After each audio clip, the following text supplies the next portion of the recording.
در شهر غربی هرات افغانستان نیروهای امنیتی بر ضد سلاح بدستانی که بالای کنسولخانه هندوستان حمله کردند عملیات نظامی پیش بردند. به قول پلیس در برخورد تمام سلاح بدستان به هلاکت رسیده، کمش 2 افسر پلیس زخمی شدند.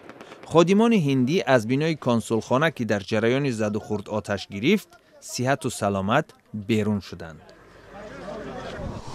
در منطقه قبیله های وزیرستان شمالی پاکستان نظامیان افرادی متهم با جنگجویی را هدف حمله های هوایی و زمینی قرار دادند. در نتیجه عملیات 3 روزه بعضی گوشه های شهر میرعلی به ویرانه تبدیل یافتند.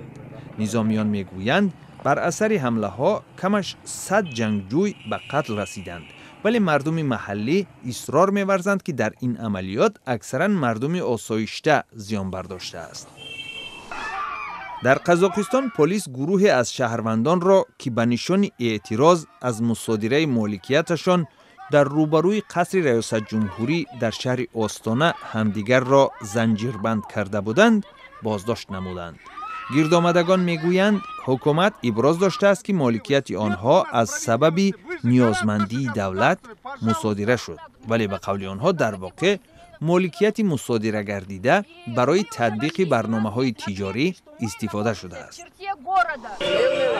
در گرجستان شماری از منصبداران در یکی از پارک‌های تبلیسی جمع شده از روی مجسمه با نام سنگ ابخازستان پرده برداشتند.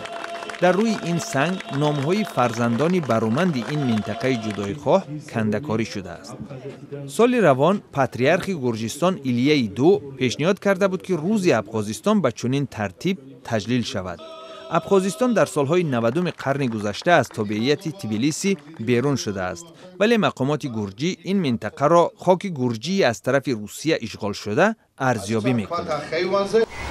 در مسکو پلیس روسیه اداره‌ها و خانه‌های بعضی کارمندان شرکت اینترنتی یاندکس را کافت و کاپ کرد.